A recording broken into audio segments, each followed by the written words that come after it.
All right. Hello, all. It has been a while since I recorded one of these videos, but I'm back and I promise that I will. The idea is to make at least one of these every week. Now, this is a lot of work, and this is free. So I need a favor of you. Please subscribe to my channel, like my channel to, I want to grow this channel so that this content is free for you. And eventually in the future, I might be able to generate some kind of revenue with the number of users there. So please, um, any comments to make this better, please help me with that as well. My name is Ciolito Rodriguez. And this is the continuation of the CISSP certification exam. We are following the official ISC Square exam outline and objectives. So we're going to do all the objectives one at a time. If this is the first video that you watch, then obviously there is a sequence of videos. Make sure that you watch the other ones if you're really serious about getting this certification, which is not easy. But I promise you that if you follow my videos, this is the only material that you will need for the certification, and also because I will be um, putting some attaching to the videos some PDF with key points and review questions and that kind of stuff. But anyway, so here is the official page. So if you need information about this exam, I recommend that you go to this page. We are going to go back to our domains. We again, this certification exam has 8 domains, which and each domain is broken into objectives, and we're going to follow all of them. We are still in the first domain, but we have already covered up to domain 1.5. And so in this recording, this session, we will cover objective 1.6, which is develop, document, and implement security policies, standards, procedures, and guidelines. And this objective then has 5 other topics. We are going to be covering the alignment of the security function to business strategy, goals, missions, and objectives, organizational processes, that means acquisition, divestitures, governance committees, organizational roles and responsibility, and we're also going to touch about some security control frameworks like the International Organization for Standardizations, ISO, the National Institute of Standards and Technology, NIST, control objectives for information and related technology, COVID, Sherwood Applied Business Security Architecture, or SAPSA, the payment card industry, PCI, Federal Risk and Authorization Management Program, FedRAMP, etc. So some of the security framework that you need to know for the CISSP exam. And then finally, we'll touch the concept of the due care and due diligence.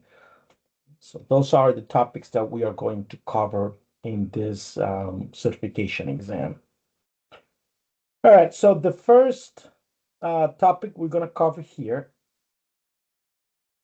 So we're talking about develop a document and implement security policy, standard procedures, and guidelines.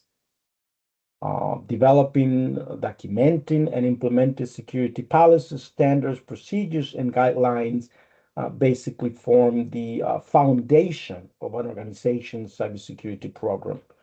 These components ensure a structured approach to safeguarding information, aligning security initiatives with business objectives, and maintaining compliance with regulatory and industry standards.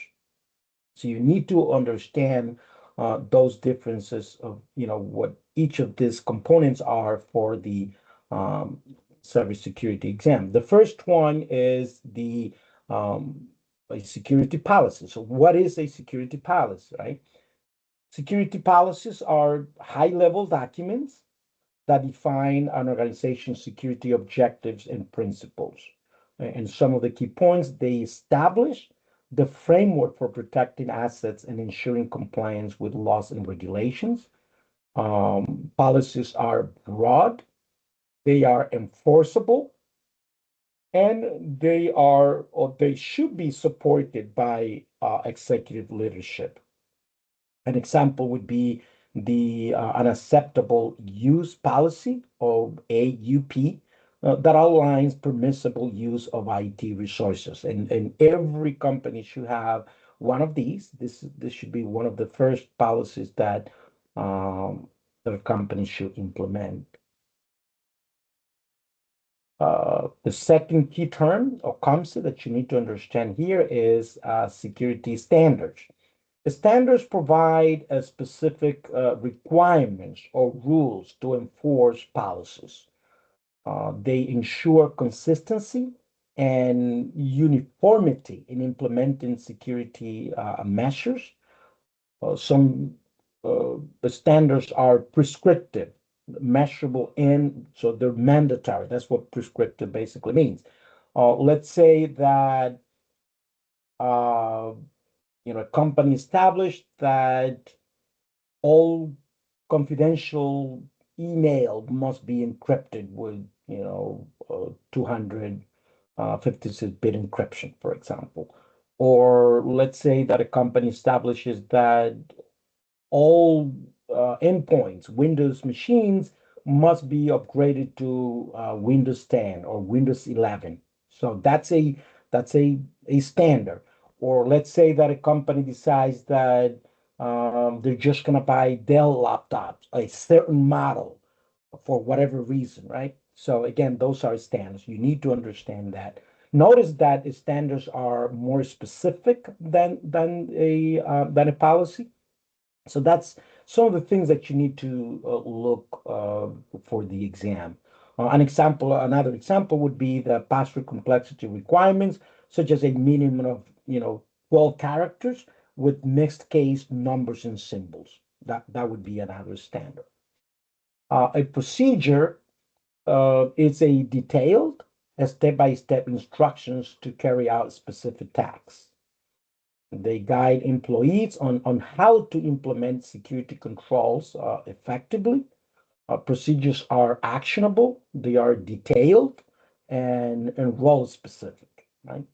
An example would be steps for incident response, including containment, eradication, recovery, and actions. Another example would be termination. There's a checklist of terminations uh, for accounts. One of the issues nowadays with the use of the cloud is that the typical employee may have 20 or 15 different credentials in an average large company in the United States, for example, right?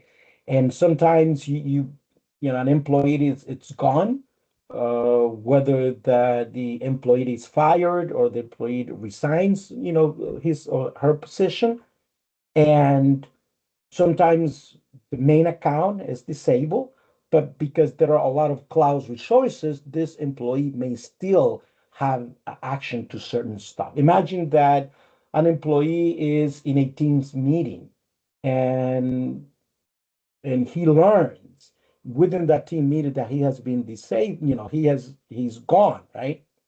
Again, there's a lot of damage that a disgruntled employees, for example, could due to a company due to this. So having this, procedures for disabling the account, it's very important with that respect.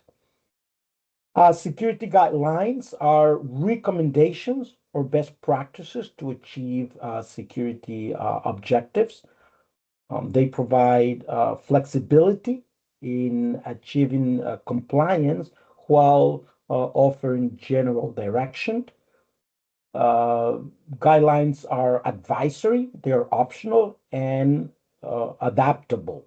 An example would be recommendation for securing remote access through VPN or zero trust architecture.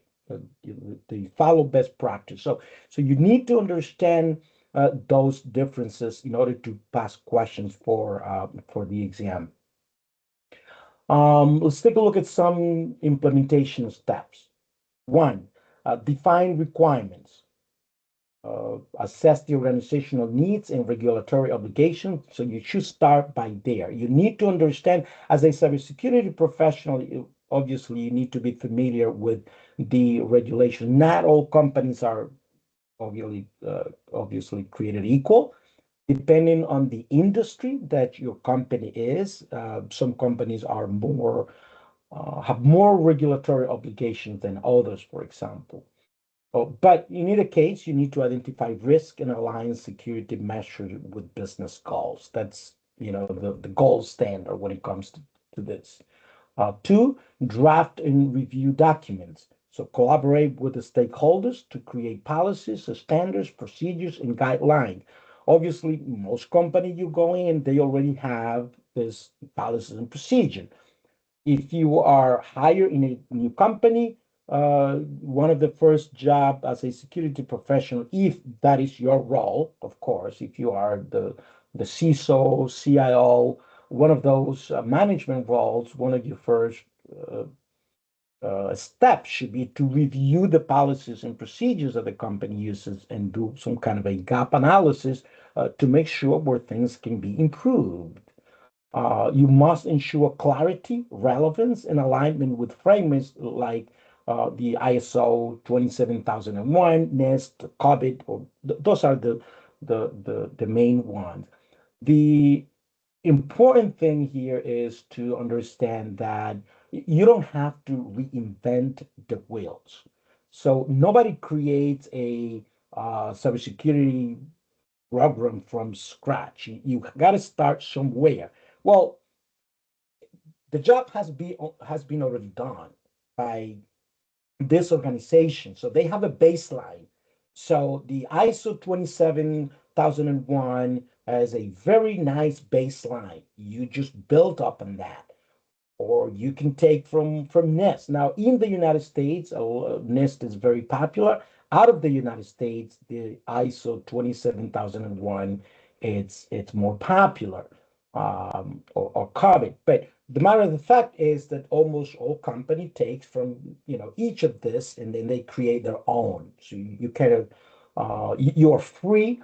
Well, at least when it comes to NIST and some aspect of copy, you find a lot of free stuff over there. ISO, the official ISO documents, you need to buy them if you really want to have. Obviously, there's a lot of stuff you can find on the internet, but if you want the official documentation, you need to buy them. Um, Step three, um, approval and publication. Obtain executive approval to formalize the documents. Distribute them to employees through accessible channels such as intranets or training sessions. Training and awareness. Conduct regular training to ensure that employees understand and follow security requirements. When it comes to training and awareness, it's not just to have a couple of bullet points every year. One of the most effective training is to conduct uh, phishing operations on the employees to see the employees that are, most vulnerable, that are prone to be tricked by cyber criminals, right? So you need to. There are multiples of companies out there that you can use to do that kind of stuff. Monitoring and updates. You must periodically review and revise documents to address emerging threats and changes in technologies and new regulation. Okay, so those are some of the key points that you would do there. Topic two is about the alignment of the. Oh, actually, before I even go to topic 2, um, I wanted to, so this, uh, the Science Institute has a lot of free cybersecurity template that you can use, and you just need to modify them. So if we look at this, let's take a look at this a page over here, and we were just talking about the acceptable use policy. So if you click on this, you could download this in Word and then modify that document. But if we just take a look at this is a document that is free out there. But these are the main, bodies of parts of a cybersecurity policy, right? You have an overview of what the policy it's about. What is the purpose of the policy? What is the scope? Right? And then here you will define the policy and uh, like general use and ownership, security and proprietary information, how to handle that, acceptable use of certain company resources like the systems and network activities, what you can and you cannot do, the email and communication activities, how to handle email within the company, blogging in social media, right? Really important to stress, how to conduct yourself, regarding to your company, policy compliance, um, the related standards, policies and procedures, definition terms, etc.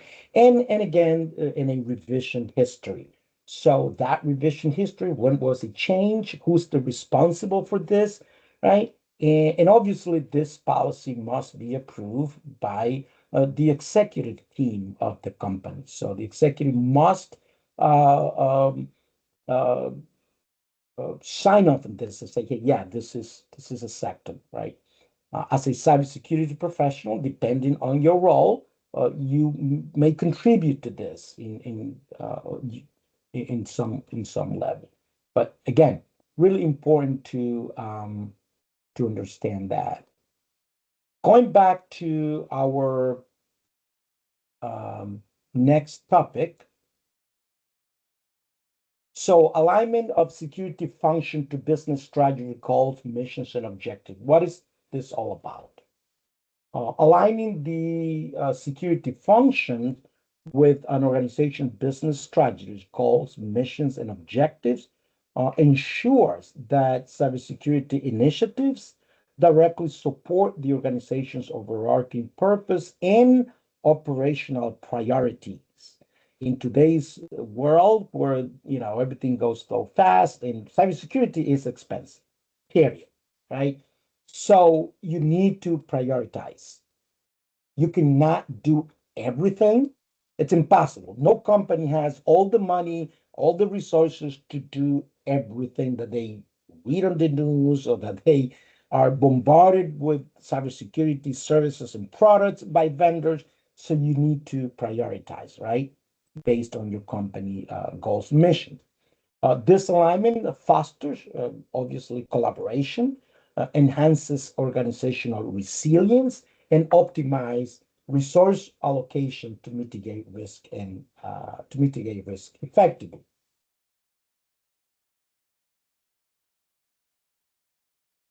Some key points over here: integration with business strategy, right? Security must be embedded into the strategic planning process to identify and address risk early. So security must be treated as a holistic approach, not a silo, not its own little island out there. So it must be embedded. What that means that every single plan that a company, every single project, and whatever it is, security must be embedded into those plans. As organizations adopt new technologies, the security functions ensures that these advancements are protected against cyber threats. So every time that a new technology is introduced, you have a new attack surface. And attack surface reduction, it's one of the main goals of cybersecurity. So you need to address that. The basically this is what the goal of the cybersecurity in supporting the digital transformation. So new business, new requirements, right, have created this explosion of the digital transformation. As the digital transformation happens, well, obviously cybersecurity has to change as well, has to evolve. Okay. Security measures should prioritize initiatives that directly impact the achievement of the organization's long-term goals. So there may be many asks, there may be many requests, but we got to look at that from the perspective of the strategic objectives of the company. Okay.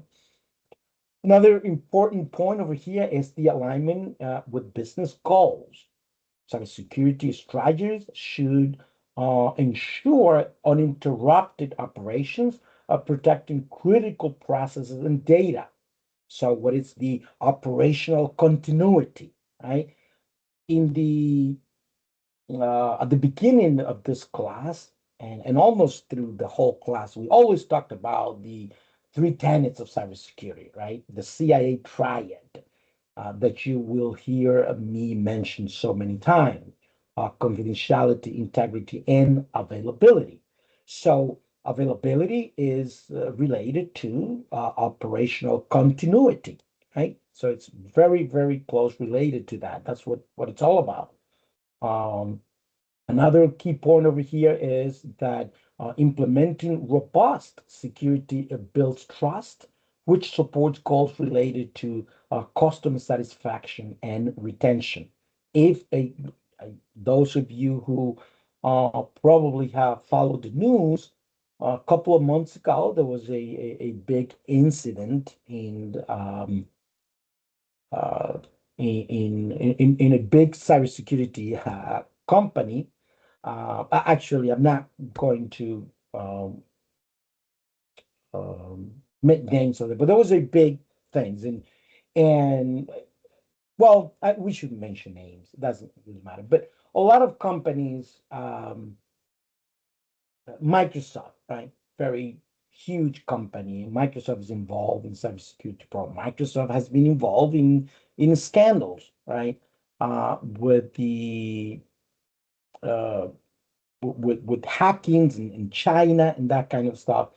Um, Obviously, Microsoft is so big, and it has, and customers in a way have to use Microsoft, but there has been a lot of mistrust.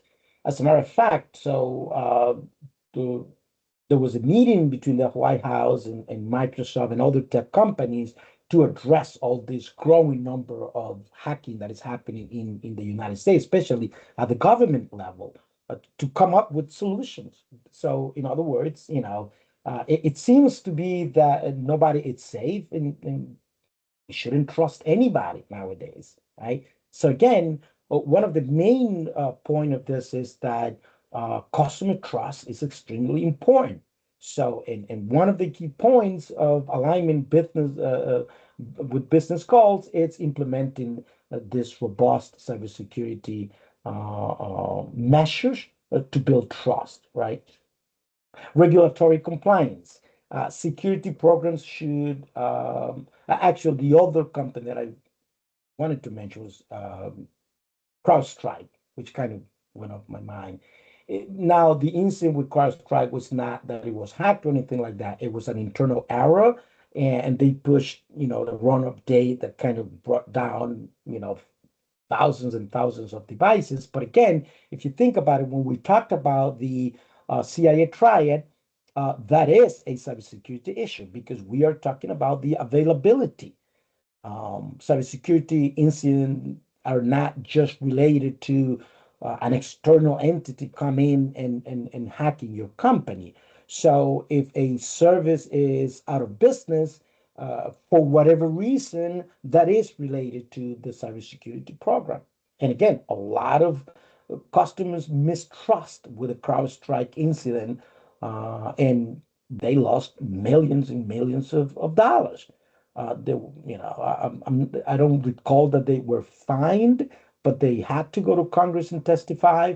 But I'm pretty sure that, uh, you know, CrowdStrike used to be this gold standard in cybersecurity for endpoints, especially. And I'm pretty sure that a lot of people will think it twice because of that, right? To pay all that money to go to a company that was, in the view of many, it was a mistake that could have been avoided, right? So, but that was a big issue there. Anyway, so point three, mission and values alignment. Security programs should reflect the organization's commitment to ethic, privacy, and data integrity. By aligning with the mission, security initiative demonstrates the organization's dedication to protecting a stakeholders' interests. Point four, security as a business enabler. What does that mean? Well, it means that effective security practices enable innovation by mitigating risks associated with new products, services, or technologies, and preventing data breaches and minimizing downtime protects financial stability. So revenue protection is one of these key points. So we're talking about innovation support, revenue protection, and market differentiation. Because organizations with strong security postures can use this as a competitive advantage, right? Attracting security conscious customers and partners. Point number five, communication and collaboration, right? Cross-functional collaboration, reporting to leadership. Security teams should work closely with business units to understand their objectives and align protection measures accordingly. Security leaders must communicate risks and initiatives in business terms, emphasizing the return on investment or ROI in alignment with corporate priorities. And point number six, metrics and measurement, right? KPIs and KRIs. We must use key performance indicators and key risk indicators to measure the effectiveness of security initiatives in supporting business goals. And finally, in this topic over here is the business impact analysis, right? Evaluate how security incidents affect business operations and align mitigation strategies accordingly. So the key point here is by aligning the security function with the organization's strategy, mission, and objectives, security becomes an integral part of the business ecosystem. And this ensures that cybersecurity measures not only protect assets, but also enable growth, innovation, and trust. Okay. Um, the third topic we are going to cover in this objective is that of organizational processes, like acquisitions, divestitures, governance committees, etc.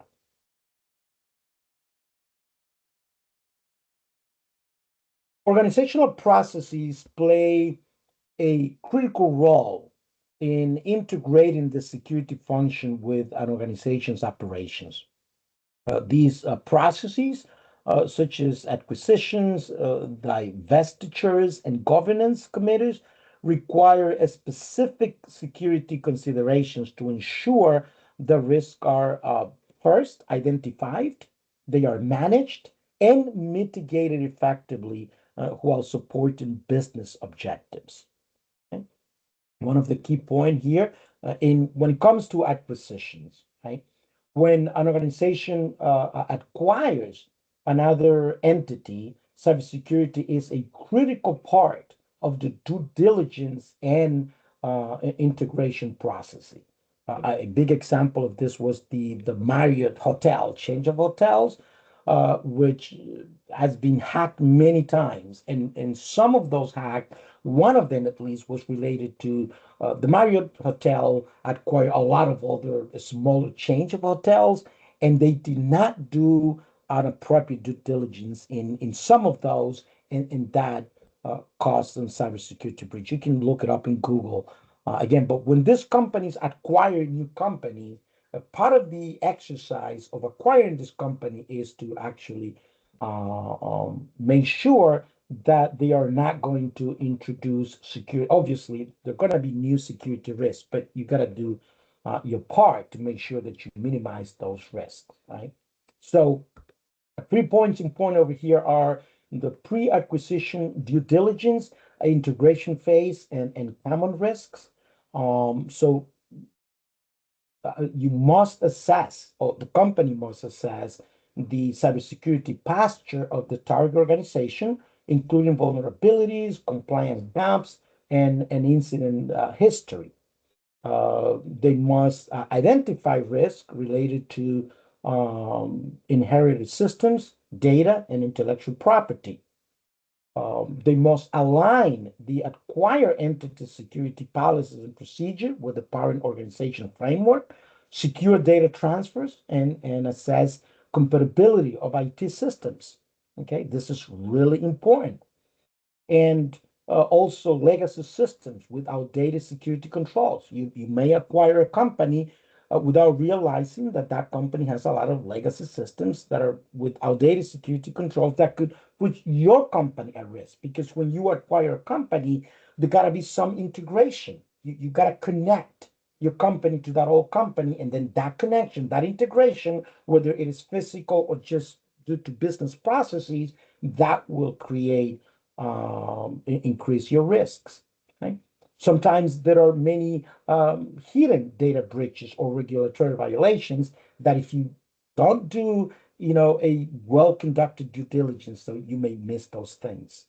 When it comes to divestitures, they involve selling or spinning off parts of an organization, requiring careful security considerations to prevent data leakage or system vulnerability. I have been involved in both of this, the acquisition, and most of the companies, some of the companies that I have worked, really multinational company, always engaged in this kind of things. And there's a lot that have to be done. So I've been involved in all of this in this tasks. So key points over here is the data separation, system access, compliance considerations, and uh, that needs to be done. So you need to identify and segregate sensitive data belonging to the divested entity from the parent organization, for example, or ensure that proper data transfer mechanisms are in place. You need to obviously there's always data transfer when you acquire a new company, and also when you divide a company. That's what it's all about. You need to separate and transfer data, system access. So revoking access to share systems and ensure the divested entity no longer has access to the parent organization, it's paramount, right? You must ensure divestiture activities adhere to data protection laws and contractual obligations, for example. Point three, governance committees, right? They provide oversight for cybersecurity programs, align them with business strategies and regulatory requirements. And three key points over here is the role in cybersecurity, the risk oversight, and the cross-functional collaboration. The company must set strategic priorities for security initiatives and approve major projects and monitor compliance with regulations and organizational policies.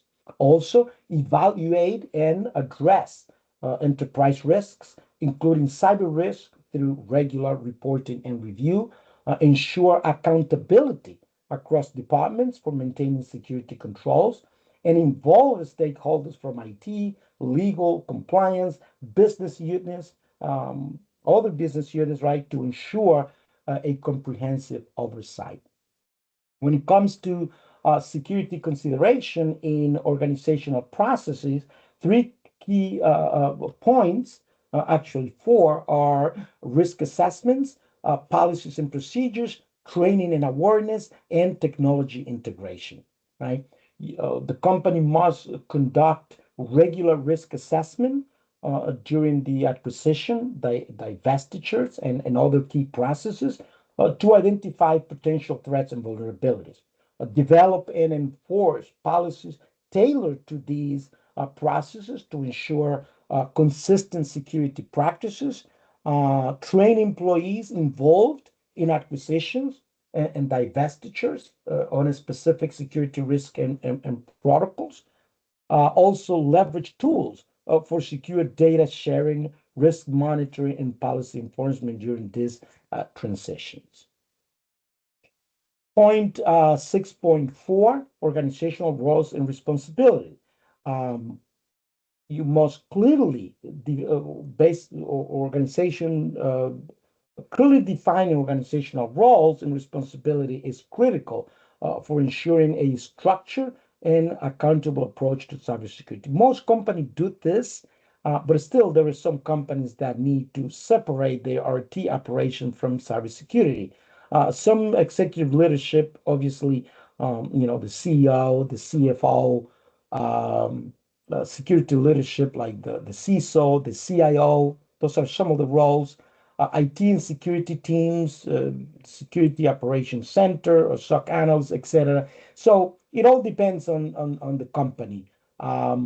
Some company, big company, have penetration testers or ethical hackers. Obviously, this is expensive. Not all company can afford to have this. What some companies do is that if they don't have these roles internally, then they can hire a third company to do that kind of stuff. But anyway, so the organizational roles and responsibility is extremely important. Compliance and legal teams, for example, compliance officers, legal counsel, department heads and managers, data owners. This is really important. Establish who's the responsible for the data. Okay. Even though the custodian of the data, which normally is the IT department, but normally the data owners are the head of the departments like the finance department, human resources, and so forth. Okay. Employee and end user. So cybersecurity is the responsibility of everyone. So in instance, at the end of the day, everyone is responsible, right? So as an end user, even the CEO, it's an end user because he will be using that data. And we talked about the importance of training and awareness, of course. Third-party vendors and partners. When it comes to vendors and partners, they must adhere to contractual security requirements and ensure that the system do not pose risks to the organization. There have been a lot of security incidents lately related to vendors and partners. So vendors and partners are a very common attack surface that cyber criminals are using to penetrate a company. Recently, there was an attack, an incident in the Treasury Department of the United States by hacking into Beyond Trust, which is a cybersecurity company that is used for many things, including remote access. So these huge companies that, the IT department need to remote desktop into the employees' computers to fix issues and stuff like that. Well, so they go through that. So they were able to penetrate certain computers at the Treasury Department using Beyond Trust. So again, and that's not the only one. There have been many cases in the news about the attack on third parties. Now, the key points here is that one, ensure tasks and responsibilities are assigned and tracked effectively for accountability. Two, reduce duplication of efforts and improve coordination across teams for efficiency. And three, facilitates adherence to regulatory requirements by assigning specific roles to monitor and enforce standards. And this is for compliance. Right? The next topic is security control frameworks. Again, you do not have to reinvent the wheel. There are the security control frameworks that you can follow to build and to optimize or uh, revive your cybersecurity department or team. One of them is the ISO 27001, which is a globally recognized framework for establishing, implementing, maintaining, and improving an information security management system, or ISMS. Um, Another one is NIST, which provide comprehensive framework, such as the Cybersecurity Framework, or CSF, and the NIST Special Publication 800-53, which you can look it up on Google. So to get some insight into that, okay? The control objectives for information related technology, or COVID, right, which is was developed by ISACA, and is an IT governance framework that helps organizations align IT processes with business objectives. Okay, so those are some. The Sherwood Applied Business Security Architecture, SAPSA, which is a security architecture framework that integrates security solutions with business goals, and PCI DSS, which is a security standard designed to protect payment card data during processing transaction and the start. So any company that processes, credit card, then uses or have to adhere by the PCI DSS framework. So those are some of the framework that you must know for the CISSP exam. Also, the Federal Risk and Authorization Management Program, or FedRAMP. FedRAMP is a U.S. government framework for securing cloud products and services. Again, you don't have to be an expert on these things. You just need to understand what they are, what are some of the key features. You're going to get multiple choice questions in which you're going to have to choose one of these. And then you need to know, what is it that they do? What are some of the key features? Where are these things applicable, right? Obviously, FedRAMP is applicable to, it's mandatory for cloud providers working with the U.S. federal agencies, for example, right? Um, Benefits of using security control frameworks. Well, one, they ensure consistent security practices across the organization. That is the standardization piece of it. Two, helps identify, assess, and mitigate risk effectively through risk management. Three, facilitates adherence to legal, regulatory, and contractual requirements through compliance. And four, adaptable to organizations of varying sizes and industry scalability. So some of the benefits of using security control frameworks then are standardization, risk management, compliance, and scalability. Okay, and all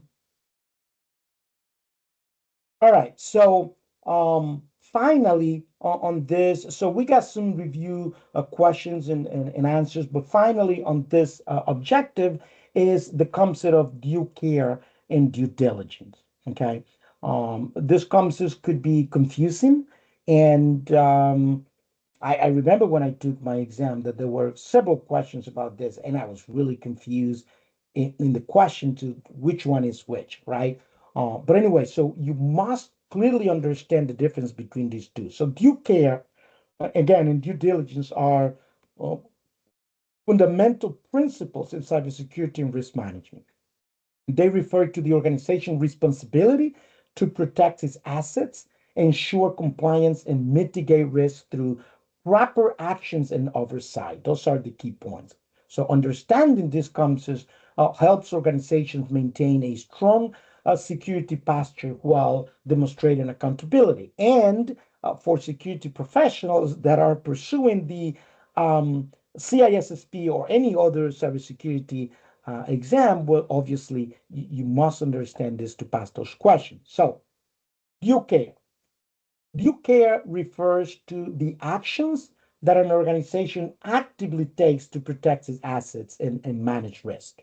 It represents the implementation of security controls and measures to ensure protection, to demonstrate a reasonable effort to safeguard the organization's systems, data, and stakeholders. For example, enforcing strong password policies, conducting regular security awareness training for employees, updating and patching systems to address known vulnerabilities. So those are some of the things related to due care. When it comes to due diligence involves the investigative and assessment activities conducted to identify risk and vulnerability before making decisions or taking actions. It is the process of ensuring that adequate care will be taken. So to evaluate risk and establish a solid foundation for informed decision making. Some example: performing security assessment before acquiring a company or implementing a new system. That's the due diligence part.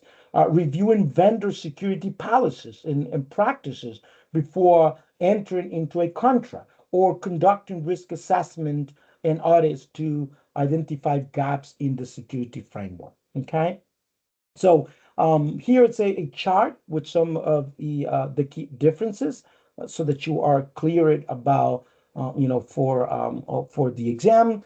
Now, why are important due care and due diligence? Why are they important in cybersecurity? Well, first of all, uh, uh, both principles are essential for meeting regulatory requirements like the GDPR or HIPAA or PCI DSS. That's the legal compliance piece. Two, demonstrating due care and due diligence helps reduce the likelihood of being deemed negligent in the event of a data breach. That's the minimizing liability component. Three, as stakeholders, including customers and partners, are more likely to trust organizations that exhibit strong security practices. That's the building trust component of this concept. And four, ensures that risks are identified, assessed, and mitigated effectively. That's the proactive risk management part. So again, some more practical examples over here so that you understand what that means. For example, when it comes to due diligence, a company performs a thorough risk assessment of a third-party vendors, right? We just talked about that. Security posture before entering into a service agreement. When it comes to due care, after selecting the vendor, the company regularly monitors their compliance with contractual security obligations and ensures their practices meet agreed standards. So again, um, most of you or some of you probably heard of the Equifax breach in 2017. Um, so, and it was due to an unpatched Apache server. Okay, so what that means is that they do due diligence, oh, actually due care, right? By taking actions on that unpatched server. And again, so if you want more information about this, you can go to this website. Excellent website, has information about the biggest data breaches and fine. But if you go to the Equifax, there's more information over here. What happened? And they were fined with $575 million by the government because of that, because of the due care component there. Okay. All right. So that's the end of this objective. Here we have some practice questions that I will attach this the to my YouTube channel so that you can review that. And then here are those questions. All right. So that's all. Thank you. And I hope to see you next. Remember to like and subscribe to my channel.